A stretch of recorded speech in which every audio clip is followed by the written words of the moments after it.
38 años que logramos sufragar por primera vez, Luis. Sí, nosotros tuvimos la posibilidad de votar por primera vez, sí. Nosotros, tanto Luis Martínez como quien les habla, votamos por primera vez. El primer voto que tuvimos. ¿Vos te acordás a quién votaste? Sí, claro. Bueno, pregúntame a mí. ¿Te acordás a quién votaste? Sí, a Oscar Allende. ¿Vos votaste a Allende? Al partido Yo voté a Raúl Ricardo. Fue uno de los pocos del grupo de los chicos que estábamos ahí, 18 años, que no votó a Alfonsín. Bueno, yo evidentemente a Luder no lo iba a votar ni que me pusieran una 45 en la cabeza, y mucho menos a Herminio Iglesias. ¿A quién va a votar? No me dice. Bueno, a Oscar Allende, al bisonte. Bueno, hay un historiador que sabe naturalmente que recorrió toda la historia de la democracia. Del Instituto Irigoyeniano. Claro. Además, conocedor como pocos de la historia y la cuenta muy bien, además. Diego Barovero. Está en línea. Hola, Diego.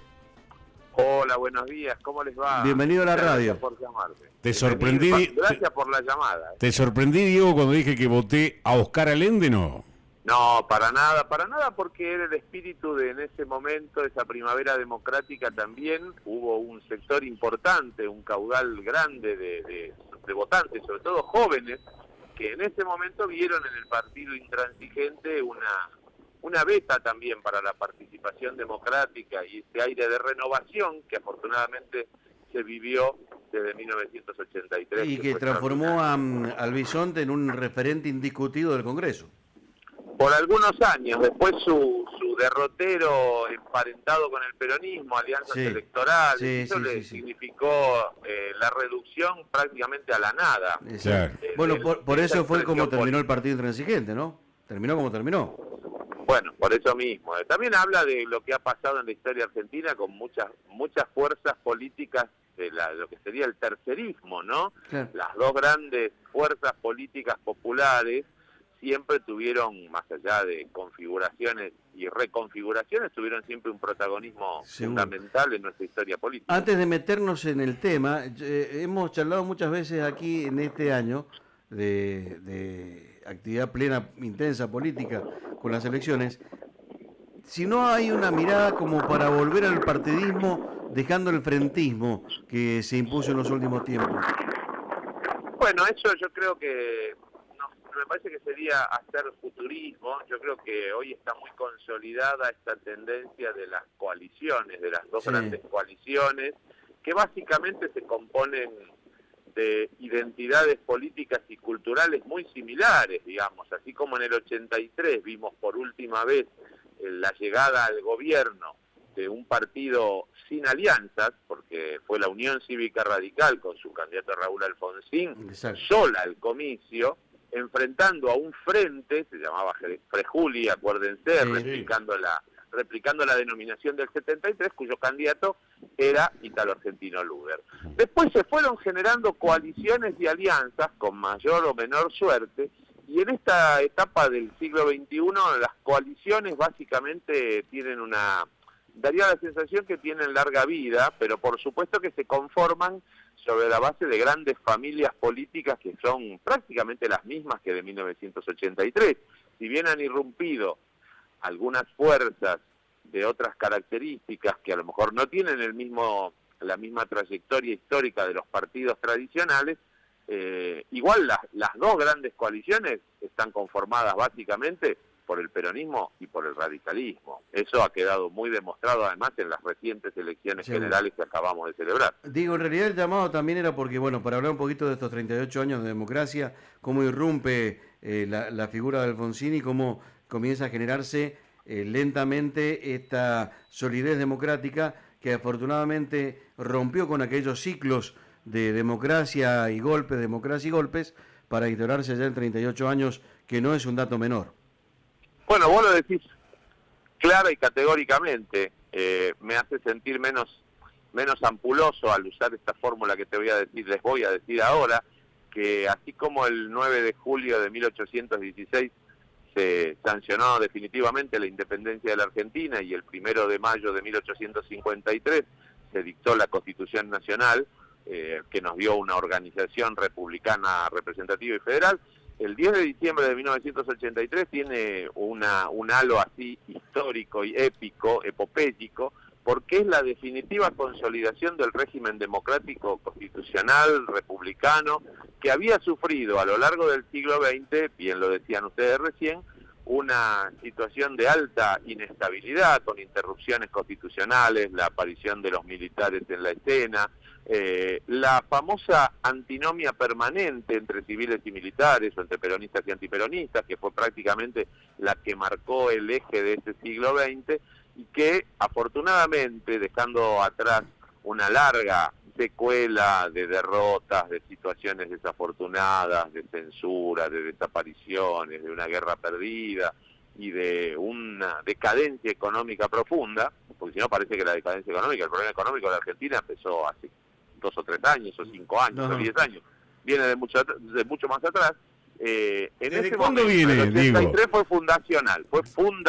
¿Desde cuándo viene, digamos, la crisis, que para vos hay un mojón, digamos, un antes y un después, o ya desde los albores del siglo XX?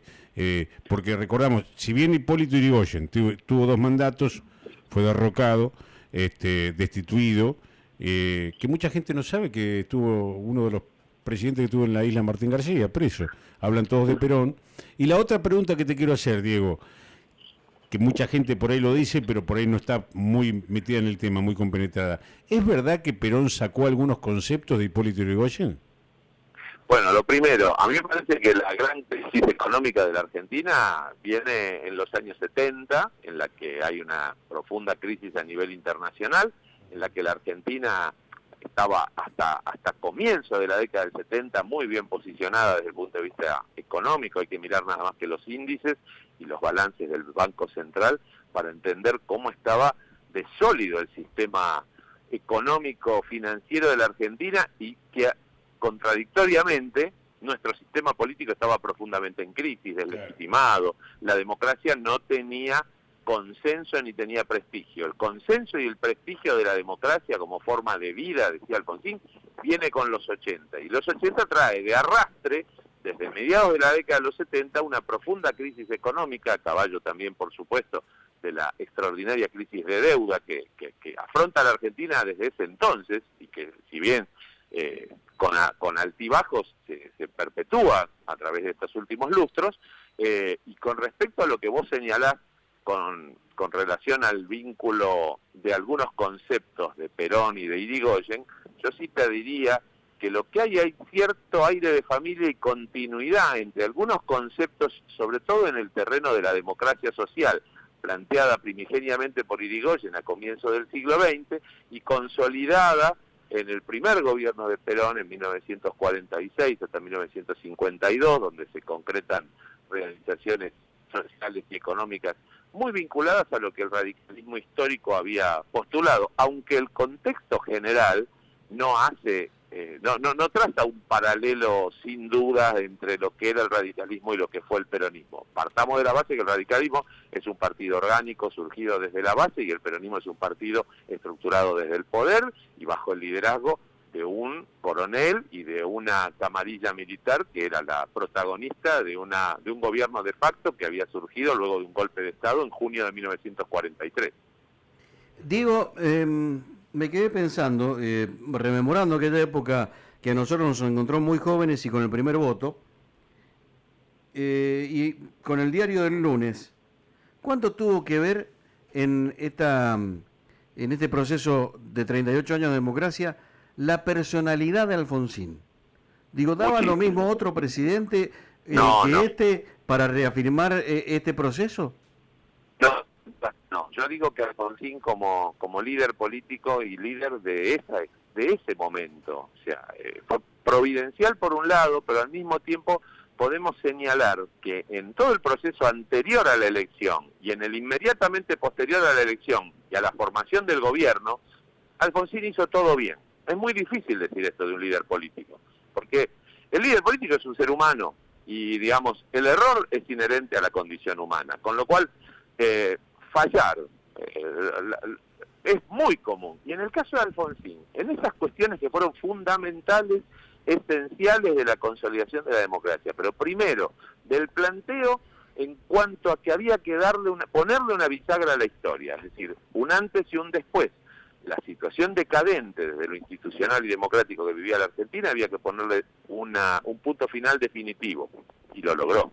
El tema de los derechos humanos, fijarlo como una política pública de Estado, que es algo que le dio un prestigio, que todavía, 30 años después, todavía la Argentina sigue viviendo de ese prestigio, porque no lo hizo en ningún país de la Tierra que al finalizar una dictadura militar con un proceso de represión ilegal tan extenso, tan dramático y tan trágico, haya podido, en el marco del Estado de Derecho, juzgar a los responsables, condenarlos, aplicar las condenas y hacerlas cumplir. Después viene el proceso de los indultos, que va a ser otra historia posterior, o de las leyes que limitaron el alcance del proceso de judicialización de la persecución de la violación de los derechos humanos. El concepto básico y central, el antes y el después, lo marca Alfonsín. Y por supuesto, el esquema de pluralismo, de incorporar a la vida argentina, la democracia como un modo de entender las diferencias, de convivir en la diferencia, de construir como una comunidad donde podemos pensar parecido en algunas cosas y distinto en otras, eso fue extraordinario. Eso fue sin duda un antes y un después, porque esta era la Argentina de la antinomia permanente, del silenciamiento de la opinión disidente, de la proscripción política, y eso se terminó para siempre. Así que ahí creo el balance, a pesar de estos mensajes que vivimos hoy, cuando se habla tanto, la decadencia, la degradación, yo creo que ahí nosotros los argentinos maduramos en ese proceso y por eso 40 años después, 38 para ser exactos, podemos estar felices de los logros obtenidos. Quiero y no puedo imaginarme lo que sería la Argentina si hubiese Alfonsín podido plasmar aquel proyecto del traslado de la capital. Porque seguimos hablando del unitarismo en muchos aspectos del gobierno, a pesar de que es federal. Bueno, porque la letra de la Constitución nos pone dentro de lo que era el concepto del Estado federal, que además era el reflejo del sentimiento de los pueblos que estaba anidando desde los orígenes de la independencia nacional. Pero, sin embargo, las prácticas políticas nos llevaron a la centralización que hacía realidad el planteo de los unitarios. Cuando Alfonsín vislumbra que el traslado de la capital, junto con una potencial reforma de la Constitución, que se hizo posteriormente a su gobierno, pero se da básicamente sobre el acuerdo político al que arriban el presidente Menem y el expresidente Alfonsín, me parece que Alfonsín tenía una visión institucional en la cual el traslado de la capital implicaba también un giro copernicano para darle al Estado un equilibrio del que todavía hoy vivimos las consecuencias de esos desequilibrios entre las economías regionales y el área central, el puerto y todo esto. Para Alfonsín, y que quizás podría haber cambiado el perfil a la Argentina, no lo sé, pero que era interesante, a la distancia era interesante. Sin duda, pero sería hacer futurismo, o hacer política ficción, historia ficción, ni siquiera política, historia ficción. Exactamente, así que no sucedió. No ocurrió, fue un proyecto que quedó en eso. Y nos quedamos con lo que pasó con la historia, porque 38 años de sistema democrático, la verdad, Diego, es para festejarlo, para celebrarlo y para sostenerlo. Diego, ¿te puedo hacer una pregunta? Que por ahí he leído algunos libros, evidentemente, y por ahí tiene uno la chance de hablar con historiadores como vos, de tu calibre, de tu categoría. Bueno, muchas gracias. Si tuvieras que definir concretamente, ya que hablamos de Hipólito Yrigoyen, te pregunto por Amadeo Sabatini. ¿En realidad era el pichón y era conocido como el peludo chico Don Amadeo? Sí, era una denominación que se popularizó en Córdoba y en el resto del país, porque su prestigio como dirigente político, después de haber sido gobernador de la provincia de Córdoba, una provincia importante de la Argentina, irradió un prestigio que superó las fronteras de su provincia, y como era un hombre que no era demasiado afecto a los discursos en público, tampoco era de viajar afuera de su propia provincia o afuera del igual país. Que Yrigoyen, digamos. Bueno, precisamente, pero creo que fue un rasgo exterior que no es el más importante.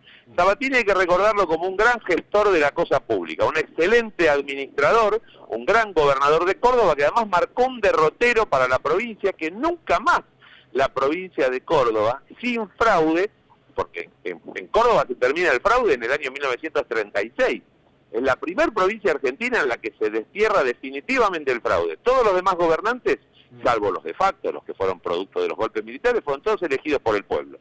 Y con mayor o menor suerte, todos hicieron una buena gestión. De hecho, hoy se puede vislumbrar en la provincia de Córdoba con un Estado, digamos, bastante pujante, es un Estado provincial bastante pujante, que tiene una autonomía y que además fue cuna del nacimiento de ideas y corrientes políticas que son verdaderamente orgullo de las tradiciones democráticas argentinas. Qué gran definición, porque Sabatini uno lo ha recorrido, era el tanito natural de Villa María, claro. Ni mucho menos, y una familia conocida, bueno, y ya conocemos también el drama familiar que tuvo, sí, claro. por supuesto, Amadeo Sabatini. Bueno, Diego, un placer enorme. Como siempre, un enorme gusto poder charlar, hablar, despuntar el vicio, contando un poco la historia política de la Argentina, y dejamos la puerta abierta para otro próximo encuentro. Ojalá sea por acá por la radio. El placer ha sido todo mío, así que gracias por el llamado y a vuestra disposición. Les mando un abrazo. Gracias, Diego, gracias. Gracias por tu generosidad. Gracias y buen año, gracias. Igualmente, gracias. Feliz 2022, Diego.